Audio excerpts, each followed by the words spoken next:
Hi everyone, it's Jessica, and welcome to the Justice League's Workshopped It. This is a once-in-a-lifetime opportunity to look at two directors telling the same story with the same raw material in drastically different ways. Even though I'm only lukewarm on the superhero premise, this specific case was too good to miss out on. Some notes before we move along. We have no idea what the studio gave for direction-wise for Joss Whedon when he came in and took over Zack Snyder's Justice League. So we're not really sure how many of the changes he made are his own choice or something the studio directed him to do. And likewise, the Snyder Cut that came out, which is 4 hours long, would never have been released without studio interference originally. So we're not looking at Joss Whedon's idea of the Justice League versus Snyder's idea of the Justice League within a bubble. And another quick real-world interruption, I'd be remiss not to mention that Joss Whedon has multiple allegations of workplace harassment in his background, going back to days of Buffy, but all the way the most modern one being here on the Justice League set. Personally, I think he might be a bully and is definitely not a guy that we should be leaving in charge of a bunch of people. It seems like he abuses his power, or at least it seems highly likely that he's abusing that power. Like everyone else, I'm still trying to figure out how to balance talking about a pure story versus talking about a creator who is doing things that are troubling in the real world. I'm going to link to the Council Geeks video and also Jesse Gender's video about Joss Whedon specifically so that you can see more details and see more in-depth conversations about how we can both still possibly enjoy older works by problematic creators while facing and dealing with the fact that that creator might be doing things or is probably doing things that aren't so great. In the case of Joss Whedon, personally, I would prefer if Hollywood would stop hiring him and putting him in positions where he can abuse people, especially when there isn't good oversight to protect those people below him. And I feel like anytime we mention something done by him, it needs a small asterisk that says, hey, this guy doesn't treat his peers and the people below him well. He takes his power and he abuses it. So that's your little pop-up warning and a couple links to some places that discuss it more in depth. Enough real world stuff. Let's go back to Justice League. Both Snyder and Whedon are drawn to the same kind of fantasy, sci-fi, superhero kind of stories, but they tell them in very different ways. Whedon's style features bright colors, a faster movement, a snappy dialogue, really quick pacing, and overall upbeat, jokey kind of narrative. It's sort of like a fun romp with a glass half full kind of vibe. And while he is capable of creating dramatic moments or creating sad moments within a narrative arc, usually his endings are triumphant, or even when they end with a major character death, that character was able to save the world or save other characters. It's something that's triumphant even in the face of death, as opposed to just focused on sorrow and loss or even the inevitability of some of our darker elements of life. Meanwhile, Snyder's take have more muted color palette. They feature a lot of slow-mo, rotating shots that give you a full view of everything. They give a lot of weight. They ask our viewer to pay attention to detail, to stop, really see what's going on, really think about it. It's a quieter, slower burn. His characters focus on an Ayn Rand libertarian style philosophy. They're selfish and they can do no wrong because they have the power to do these things, and anything they're empowered to do is good. This leads to a far grimmer take on superheroes in general. It shows the possibility of superheroes that commit mass murder or that turn away from the path, and it also focuses on all the bad things that superheroes could do instead of like all the positive, bright and uplifting, save the world kind of things we might be used to in a superhero narrative. Overall, while Whedon has the glass half full, Snyder usually ends his movies with a glass half empty feeling. He is able to do comedy and lighthearted bits within that, but usually everything surrounding that matter is a grimmer tone and a slower, more intense pacing. So to me, when they hired Whedon to take over Snyder's work, I was really confused. Seeing how their tones are so opposite, I just didn't understand how Whedon was going to make something cohesive and good with such different intentions. It doesn't help that Justice League has always been hobbled by its lack of surrounding films. I don't really know any of the characters or players in the Justice League. I don't know what can happen in the DCEU. Are we talking about just saving a city? Are we talking about saving a world? Are criminals going to be masterminds from Earth? Are they going to be space invaders? I don't know. Like, how wacky is it supposed to be? What kind of technology do they have? I don't have any of that information going into Justice League. I have no sense of stake and no sense of personality. So the movie had to do a lot. And because I knew Justice League had all these issues, when I went in and I saw what Joss Whedon had done with the video, I was like, oh, that's fine. It was a meh film. I wouldn't recommend it, but I didn't hate it. And in some ways, it was less disappointing than the other superhero films of the year because my expectations were so low, not disappointed. I didn't really think we'd ever see a Snyder cut. I was surprised when it came out, but I was interested. And again, I had zero expectations going into Snyder's cut. Like, what are you going to do with something that's already come out? I don't know. And I was just going to experience it. And again, I came out of it with a feeling of meh. It was a lot better than 2017's, but it still wasn't what I'd call good. And that brings us to today's Workshopped It. I think between the two of these movies, there's a lot of potential for something that could be tight and compelling. Here we are. Let's dig in and see if we can figure out what that is.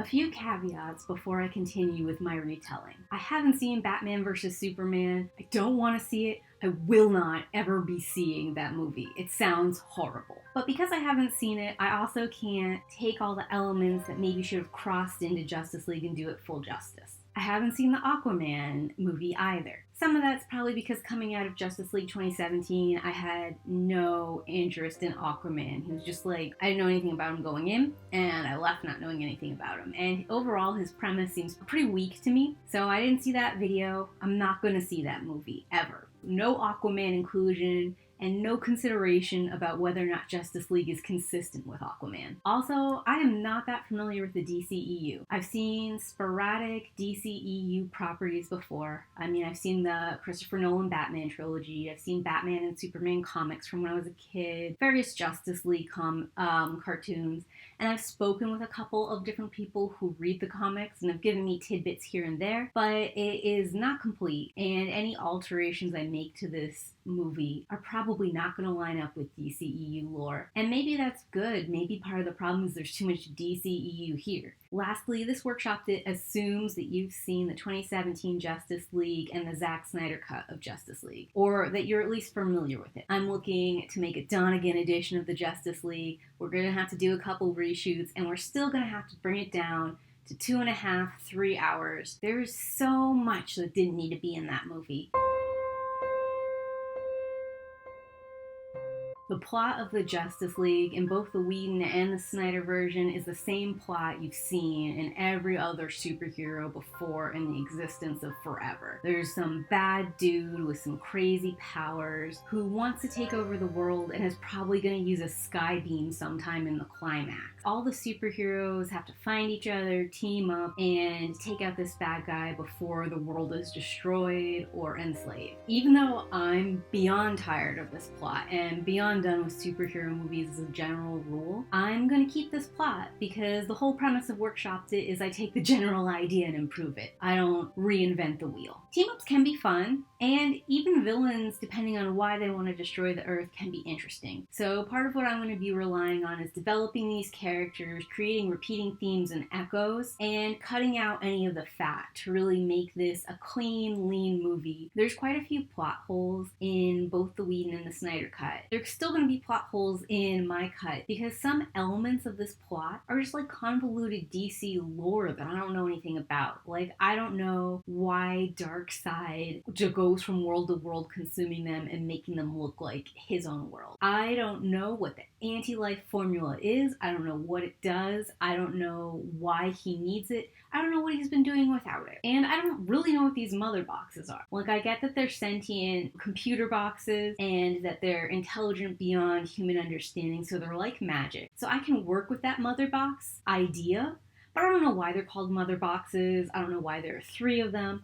I don't know if each planet has its own series of mother boxes that activate when they're on the right planet, or if you can take these 3 mother boxes to any different planet. I don't know what happens when you find the unity of the mother box. I know it makes things possible for an invasion, but like when you're done invading, can you take the boxes and move them someplace else? There's just a lot of questions about the names of things. It's not explained. I hope somewhere in the comics there's an explanation for all this boo-boo, and I can't imagine trying to shove it into this movie. So we're just gonna have to deal with these wonky names and some of the weird mechanics here and just move forward and accept that it's a superhero movie with a bunch of random loose ends that just sit in the back of my mind and bother me perpetually. Building out the characters in this movie is going to be huge for making a better Justice League. The biggest failing in Whedon's Justice League is that I didn't have a good concept of any of the characters. I sort of knew Batman because I've seen so many portrayals of Batman and I can just kind of roll with it. Sort of knew Wonder Woman because I'd seen Wonder Woman's movie. And I sort of knew Superman just because I've seen a bunch of portrayals of Superman. And even though I didn't see Batman versus Superman, the most recent 2 Superman movies have also had a grittier Superman, whatever that means. He's still a super powerful dude who can fly. I guess gritty in this case just means that he seems to be less interested in helping people than he usually is, and he is less cheery than previous versions of him are. I still had the idea that like Superman was really powerful, but he wasn't as helpful as he had been previously. But Whedon doesn't really go any further into any of the other characters. Snyder, he goes into more detail with the villains, with Cyborg, with Flash, and he goes ahead and he name drops Martian Manhunter. So all that is interesting. Let's go ahead and deep dive into some of these characters a little more. Taking Dan Brown's writing advice, I'm going to go ahead and start with our villains. Whedon creates the same villains from Avengers. He takes them and he pushes them into Justice League. It's like an ambiguous space mob that opens up portals, comes in, and tries to take over the world. Except in the Avengers, the face of this random aliens is Loki. And Loki has a lot of personality. He's really crafty. He has a plan. He interacts a lot with the different heroes. He knows them. He's Thor's brother. He's got an axe to grind. We can kind of overlook the faceless army. We can put on hold the question of why this army wants to invade Earth. And we can just enjoy the ride in Avengers with Loki as the leader because his motivations make sense and he's doing fun, interesting things on the screen. Joss Whedon didn't have a Loki though in Justice League. He had Steppenwolf in some of the ugliest CGI I've seen in a long time. And not only that, but the CGI was really boring. Steppenwolf could have been a person with the kind of armor he was wearing. Then we could have had an actor in there. We could have had some real facial expressions that would have really improved things. Snyder's cut helps us a lot with the villains. He gives Steppenwolf a purpose. He goes ahead and mentions Darkseid, and when we got Darkseid involved in the story, it's like, oh hey, I actually have seen Darkseid in some of the cartoons before. I kind of know this dude. So that had more buy-in from me than just this random Steppenwolf guy. And even though Steppenwolf is still CGI, his armor is always moving and shifting.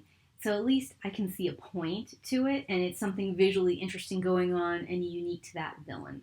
And even though the arc is very basic, Snyder gives a what and a why to Steppenwolf's character. So I know what he's doing, I know why he's doing it, and I know what Steppenwolf has on the line. Unfortunately, Snyder's version is also very slow, repetitive, and heavy in exposition. My job to improve this is going to be to continue with some of the what and the why that Snyder created, perhaps even build more off of it, and to cut off like the continued calling home to give the same information over and over again. I did not need 3 conversations between Steppenwolf and Darkseid or Darkseid's ambassador, whoever that dude was.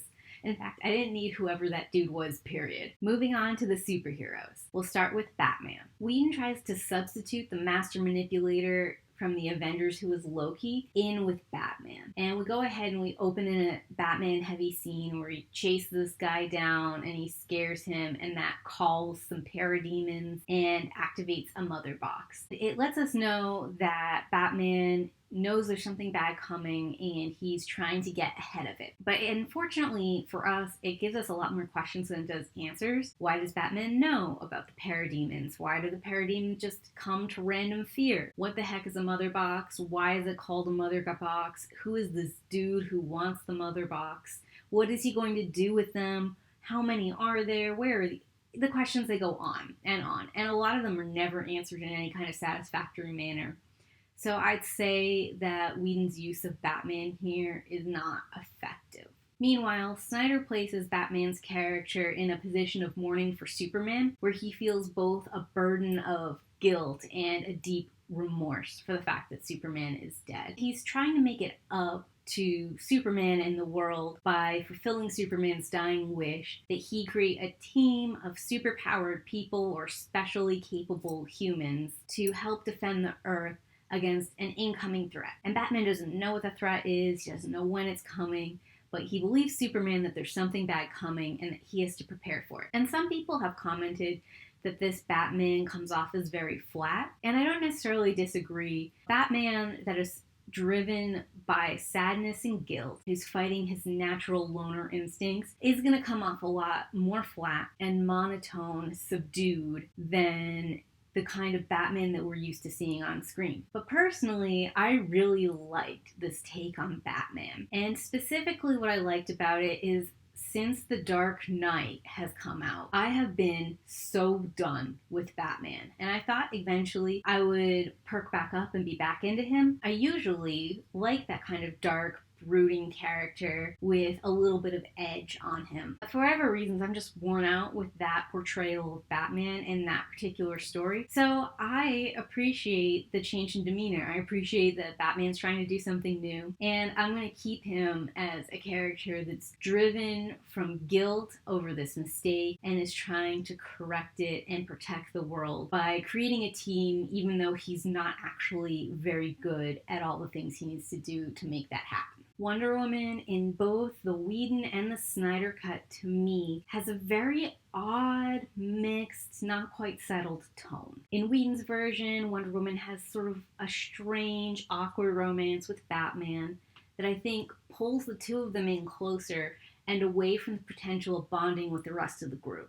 And Wonder Woman's also objectified a lot in Joss Whedon's version. We get that moment where Aquaman sits on the lasso and just talks about how hot she is. And we have that awkward moment where Flash, runs into her and, face plants into her tits. And I just didn't find that funny. I found it really uncomfortable, especially where they all kind of build up to be Wonder Woman is just there for hotness and to be Batman's girlfriend. She doesn't have any other character arc. So that was disappointing and something I hope to see different in Snyder's cut. And Snyder's version of Wonder Woman is more in line with how she was within her own movie, but he still obviously doesn't understand how to write a female character.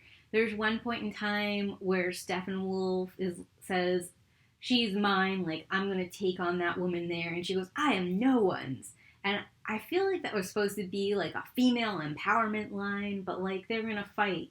That's not a comeback. She's not being hit on.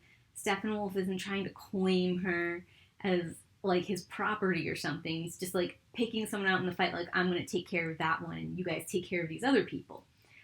It's not sexist. If Wonder Woman had been a man, he probably still would have been I got the tall one over there. So that moment was really awkward and didn't add to my overall experience. My Wonder Woman is probably going to be more prominent than either the one in Whedon or Snyder's version because I usually have a strong female lead-centric sort of voice. Additionally, Wonder Woman is the oldest and most knowledgeable member of the Justice League. She's the only member of the Justice League who's ever fought in a team before, who has been trained to fight in teams. So she knows how to communicate with other people, she knows how to fight in a team, she knows how to figure out people's strengths and weaknesses. She knows when to support someone else, and she knows when each person can stand on their own. I think Wonder Woman should be way more involved in creating a Justice League than she currently is. Aquaman is the character on the team I know the least about. Whedon made him a funny playboy. He's kind of like the Iron Man of the Justice League, except where Iron Man is rich and smart, Aquaman is supposed to be strong. And actually, that comes off a little bit creepy in the Justice League, specifically because Aquaman hangs out in these little secluded villages, and everyone there seems to worship him like he's a god. So I feel like him hitting on the ladies and having his good old time with them is kind of like an abuse of power. So I actually feel a little bit skeevy about Whedon's Aquaman, but at least he's funny. Meanwhile, Snyder's Aquaman takes the role that Batman usually does. He's dark, he's broody, he's a little edgy, he's angsty, and he doesn't play well with others for who knows why reason. I still don't know what that guy's powers are.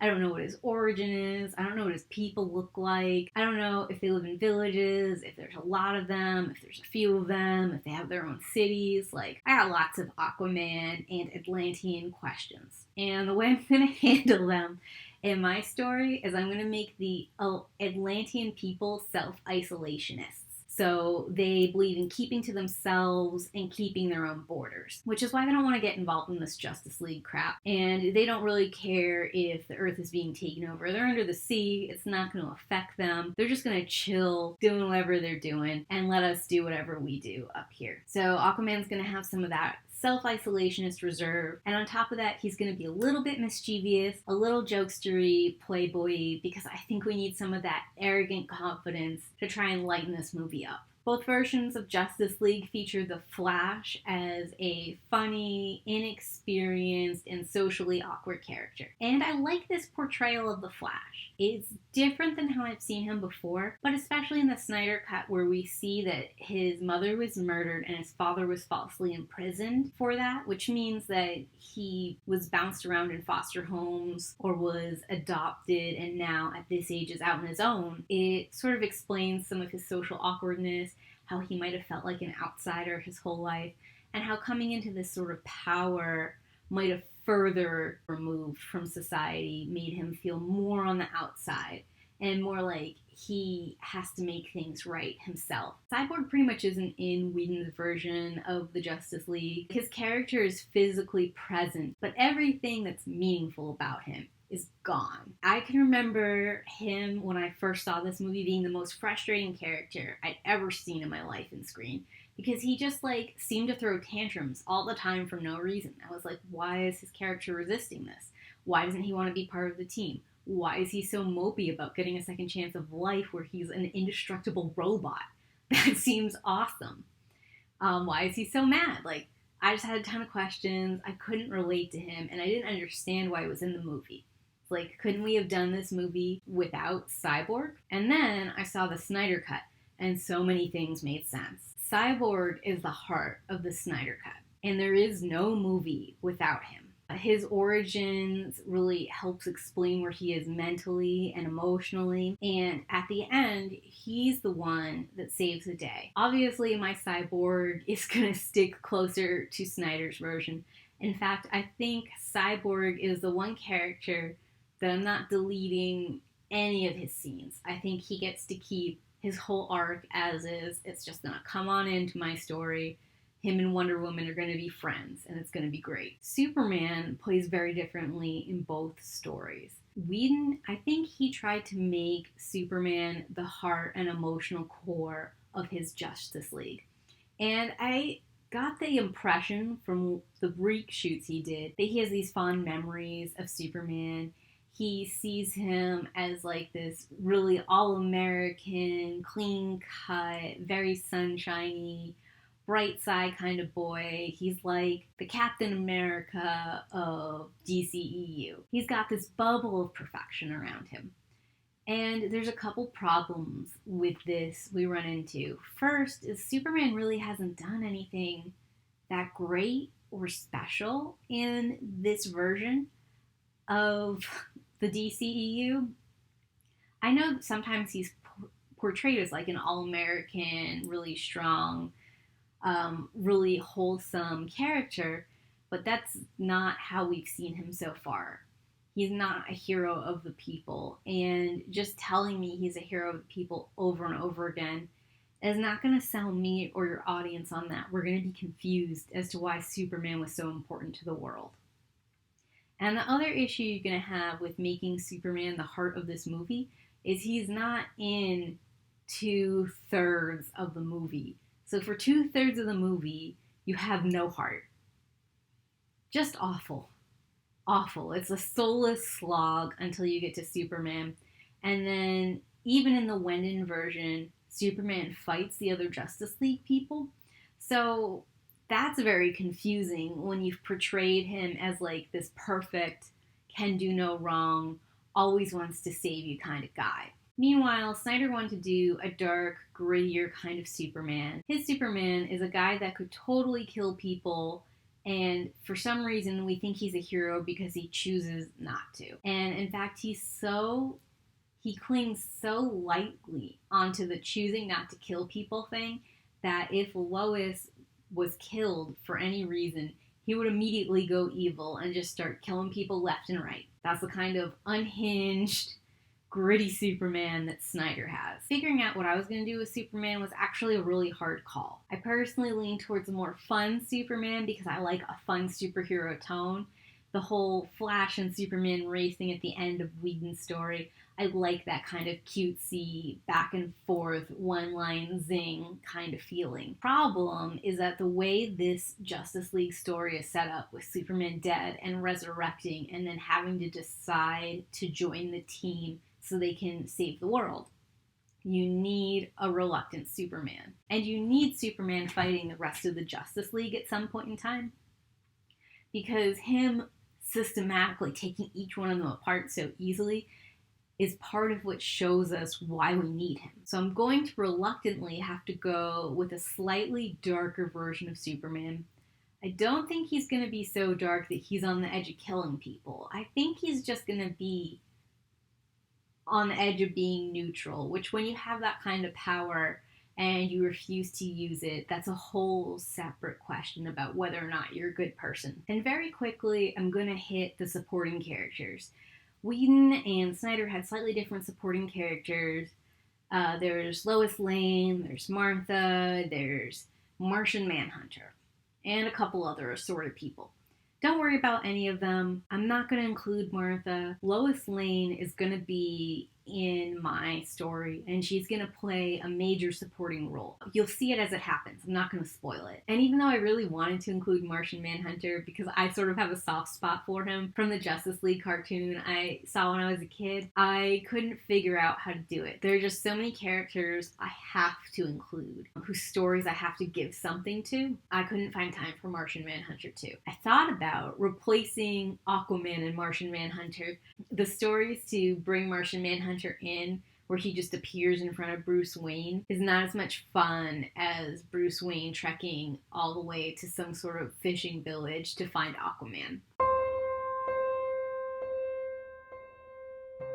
Themes for the Justice League are going to be very simple. They're going to be straightforward, like we're stronger together, living together and working together as one single community on Earth is better than being self-isolationist and looking out only for ourselves. And then there's going to be a few added themes of mourning, specifically mourning the loss of someone who died. In this case, it'll be Superman. And we're going to bring in a guilt, burden, creepy obsession to this as well with Batman. Not only is he really committed to creating this team, not only is he really pushing himself outside of his comfort zone, but also when he realizes there's an opportunity to resurrect Superman, he's going to get obsessed and focused on it and be just a little over the top, a little too much. And I'm going to do that to create some assurance in the audience about what will happen when Superman is resurrected. Also, so that when Superman does end up fighting the Justice League, we have that little foreshadowing, that little bit of prediction. It doesn't just sort of come out of nowhere. I think Snyder does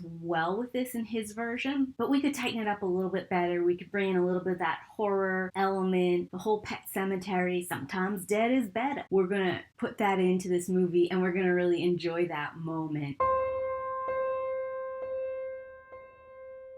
the final pitch. What a journey it's been, guys. My version of Justice League is gonna open with the battle between Darkseid and Steppenwolf against Earth in the ancient times that included gods, aliens, Atlanteans, Amazons, humans, all fighting together. They're gonna come in through boom tubes instead of through spaceships. Part of the reason for this is the boom tubes are gonna use the mother boxes to find planets, and this way when they retreat through the boom tubes without the mother boxes, that's why they can't just go back and get the mother boxes and the anti-life formula. I'm gonna get rid of all the voiceover that was going on in Snyder's original version where Wonder Woman is telling us about the battle that we're seeing. I do really enjoy this battle scene. I think it brings me back to 300 and Snyder's version of that, and it's very enjoyable. It helps set the stage, show our viewers what's going on. I'm going to trim the battle just a little bit. The original version is 6 minutes, and I'm going to bring it down to 4. Darkseid and Steppenwolf will be there, so we'll have shots of both of them fighting side by side, comrades in arms. And Steppenwolf is going to be the one who figures out the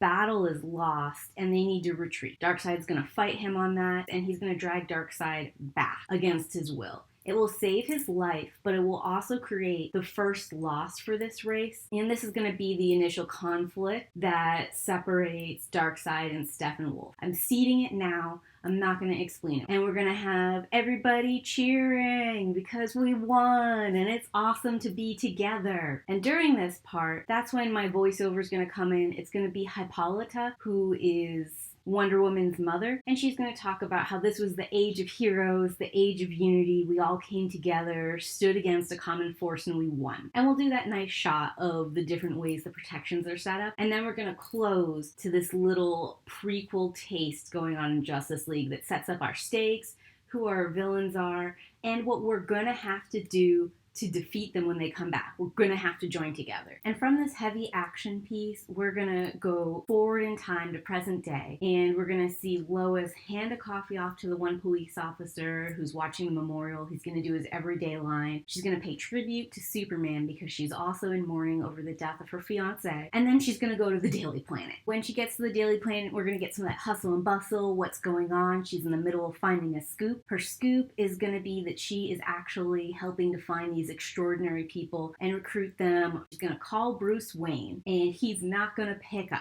We're going to take that Bruce Wayne cue and jump over to Bruce Wayne looking for Aquaman. And we're going to do our extended Aquaman Bruce Wayne scene where he tries to recruit Aquaman and fails. The whole thing is going to be about 5 minutes. So right after Aquaman dives into the water and disappears, we're going to have sad Bruce Wayne face, and then we're going to jump to the mother box the Atlanteans are protecting underwater. It's going to activate. Then we're going to go over to the Amazon's mother box, and it's going to suddenly activate, and we're going to get the whole attacks the Amazons scene. I cut out where Hippolyta struggles with whether she's going to stay and fight with her Amazons or she's going to entomb them all in an attempt to capture Steppenwolf. And we're still going to do the horse chase. That's going to be totally uncut. It was very interesting. And then we're going to go to the last mother box, and how we're going to cut to this is we're going to cut to the police officer confronting Cyborg's dad about the break-in, and he's going to be like, oh, they didn't steal anything. And they're going to be like, what about this empty box thing? And he's going to be like, oh, we were missing that for a while now, and everyone's going to agree. We're going to cut to him home talking to Cyborg. This will be our introduction to Cyborg. It'll let us know the mother box is inactive still at his house. And this movie's got to keep moving because I need to make this 2.5, 3 hours. So we're going to jump right into Wonder Woman's bank scene, and I'm going to leave that pretty much uncut, and it's going to show superheroes are out there still superheroing. Then we're going to replace the Batman and Alfred talking with Batman finally receiving the call from Lois. She's going to ask, if he was like busy or whatever, and he's going to sort of smirk and be like, sort of. And then she's going to relay the information about the Flash that Alfred had relayed, and she's going to sort of scold him like, you have to pull this together. We have to do this for Clark. And that's going to show the two of them are tied together in their guilt. And it's also going to show why Batman is the guy recruiting when we don't know him as that kind of character until now. And she's going to also mention one more time she has a lead that she's tracking down, and she'll let him know when she has more data.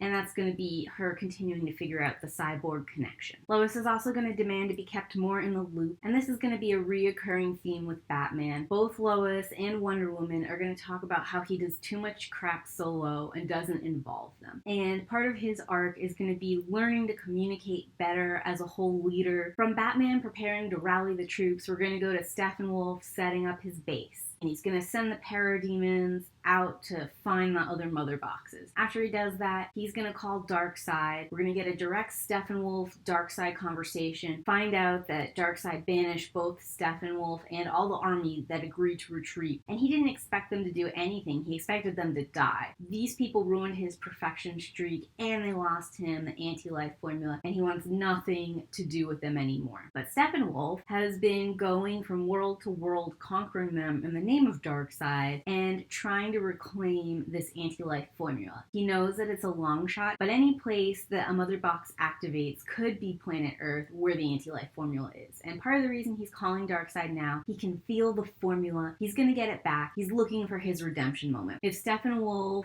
can reclaim Earth, then Darkseid will come through, he'll get his anti-life formula, and Steppenwolf can go ahead and come back to being his right-hand man. Then we're going to jump to the scene with Wonder Woman hearing on the TV about the Arrow, and she is going to go with this information directly to Bruce Wayne, because Wonder Woman knows about being a team, and when you get new information, you go to your teammates. She's going to come across him looking at the Aquaman footage, and she's going to be like, oh, you found an Atlantean. How'd that go? And he's going to be like, not so great. And she's going to be like, yeah, Atlanteans like to keep to themselves, and sometimes they can be a little bit hard to trust in Amazonian experience anyways. And that's going to open interesting push-pull for the two of them later, where they're going to have to learn to trust each other. And she's going to be like, why didn't you call me to help? I could have given you more information on this. How come I'm just finding about this now? And Bruce is going to be like, figured I had it handled. And she was like, that's not how being part of a team works. So they're going to go together to gather the Arrow. We could even have a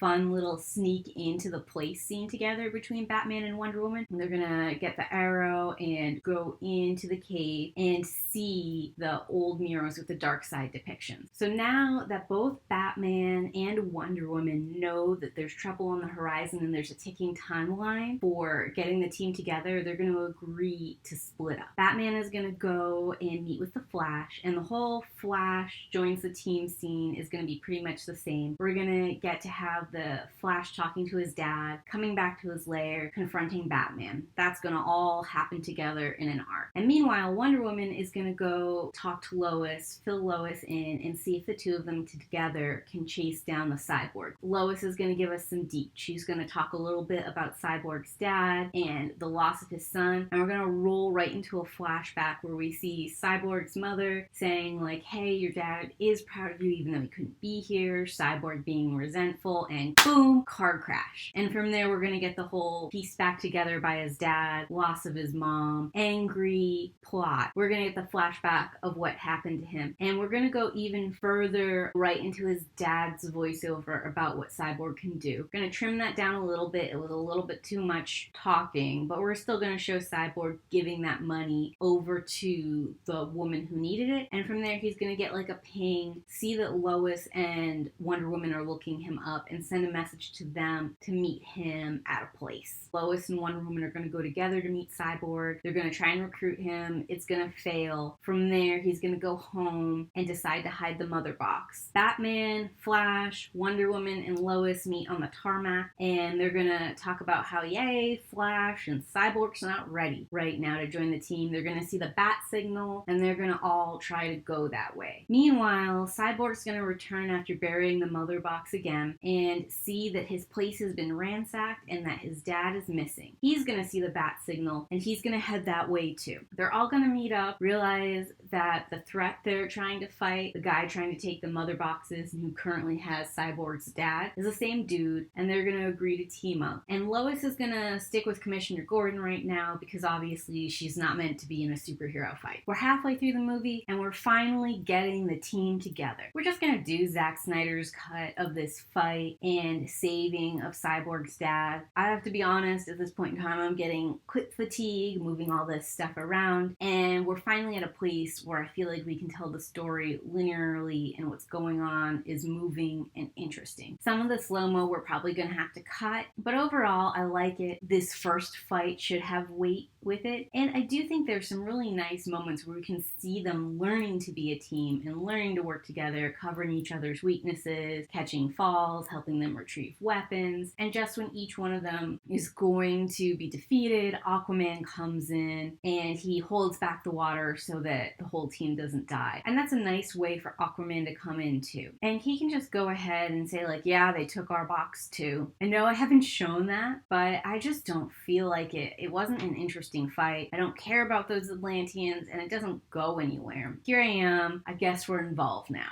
And Wonder Woman can have a little bit of a tiff. This is where we can start to see the two of them having some tension. She could have said, you could have just done the right thing from the beginning. Why does it always have to be when you're in trouble that the Atlanteans suddenly care? And he's like, well, why are the Amazonians always meddling with things that don't involve them? And Batman can be like, enough guys, we have to work together as a unit and figure out what's going on. And this kind of tiff can actually have distracted them from everybody else going on. Barry could have been trying to interrupt everything to mention that Cyborg had left. And by the time that they are willing to listen to Flash, Cyborg just lands back down with the mother box and he was like, hey, this is the thing Steppenwolf wants. And everyone can do kind of like a double take, and Aquaman can be like, yours isn't activated like ours was moving. Cyborg can shrug, he can say, this is the thing that brought me back to life. We'll use the whole house burning down thing. I'm skipping the Nazis finding the box, who cares? And we already saw how Cyborg was brought back to life, so we don't need to see that scene again. And that's when Flash is like, is everyone else thinking what I'm thinking? Like, I don't want to say it. We get the projection of Superman, and from there we can get a close-up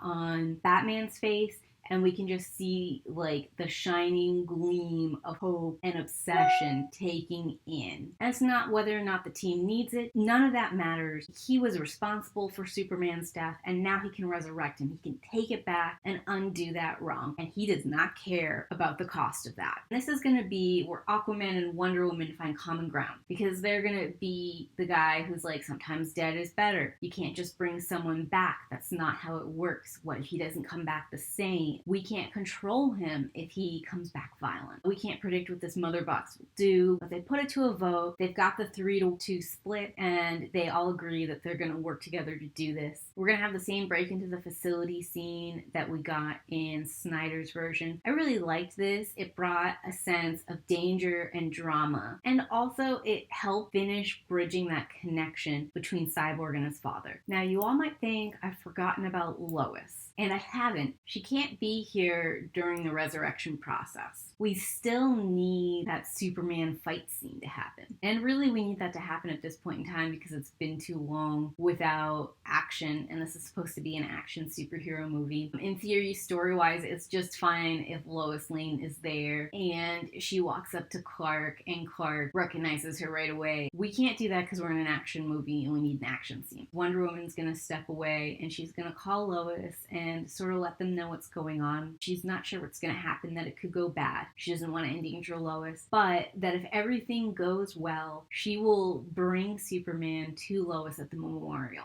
And Lois can be very emotional on the phone with Wonder Woman, like, he would know me. Eventually Lois can accept that, like, she doesn't have a lot of recourse but to do what Wonder Woman says, but she's not thrilled about it. And then we can have the fight scene, and it can take Lois some time to get to Clark, and when she does, he recognizes her and they fly off and they have some alone time. Lois is not interested in pushing Superman's recovery because even though she's been in on the recruitment and she is in on the threat, she doesn't know that the third mother box has been activated and that Steppenwolf has it now. And also, she's a little bit like, forget them. This has always been about you for me. It gives Batman a chance to call Lois and get voicemail. So now we finally see that Batman's come full circle. He's communicating. When he gets a voicemail, he's like, all right, right, we can't wait. We lost the mother box. We have to recover it. And Cyborg can talk about how he can separate the Unity. They can agree that Cyborg is their best bet, and they can do their whole planning montage. And I like the planning montage because it shows that Batman has resources, he has planning, and that he really is finally coming together and being the team leader. And each one of the characters has a part in this plan, so I like that. I think before the battle, Flash is going to come to Wonder Woman and be like, hey, like, I'm really nervous. I've never done anything this big. In fact, the last time we fought Steppenwolf was the biggest thing I'd done, and it didn't go so well. And I don't really know what's going to be different this time. And Wonder Woman is going to be like, hey, you can do it. It's going to be different because we're different. We've all come together as a team. We're ready for this. And sometimes things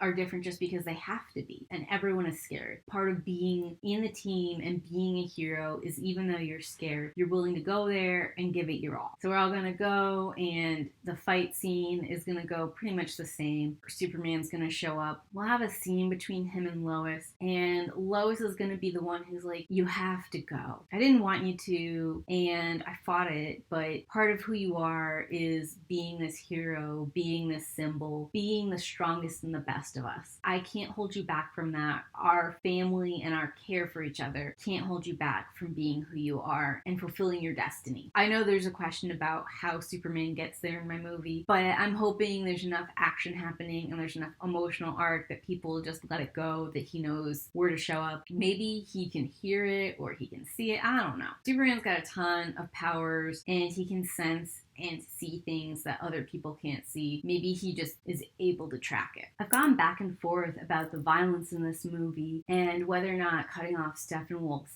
head is a thing that I really want the Justice League to do. I know that Snyder portrays it in a very triumphant moment. I'm willing to let Superman burn off that guy's horn head thing, but I think he's going to throw him back into the boom tube where Darkseid is watching. Wonder Woman is not going to cut off his head. He's just going to be like, ugh, go back to where you came from. When Steppenwolf is there, laying before Darkseid, Darkseid will crush his head while he's still alive. That will show us the depths of the enemy. I think we're going to end on Darkseid staring and being like, I'm coming for you. Because I'm not going to do the whole Superman dream sequence thing. All that's going to get cut. It's a cool idea. None of that helps me with the story of Justice League. Darkseid can be like, I'm coming for you. And Superman can be like, we're ready for you any day. Give us some of that fun Superman bravado. And the whole team can like high five. We can just sort of close with that. And that would leave Justice League on a hopeful note.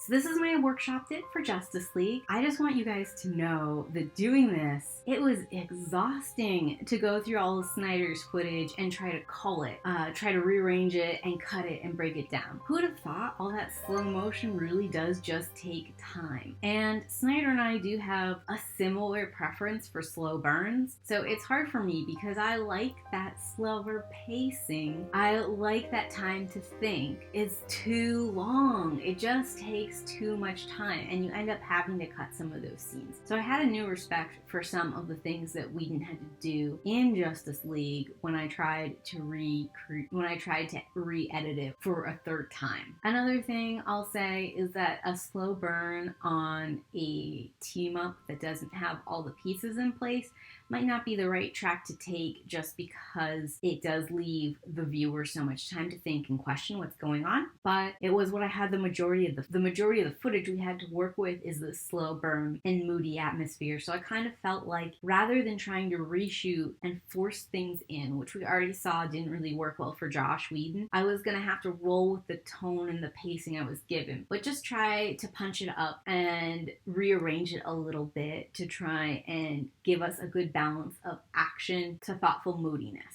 So I hope you guys enjoyed it. I hope you learned something more about themes or storytelling or characters. And if you liked this video, please give me a thumbs up. If you like this kind of content that focuses on storytelling with fantasy and sci-fi and all things nerdy, please go ahead and subscribe. I have a whole playlist of workshop it that I hope you guys will check out, including a workshop it on Wonder Woman 1984 if you're looking for something superhero specific. And I have a whole science fiction fantasy category category of all different kinds. So feel free to check out some of those playlists, check out some of my other videos, and leave me a comment. Tell me your favorite part about Justice League, and tell me if you think this plot was redeemable, and if so, what would you have found most compelling that you'd have brought forward in your version? As always, thanks for watching, and bye!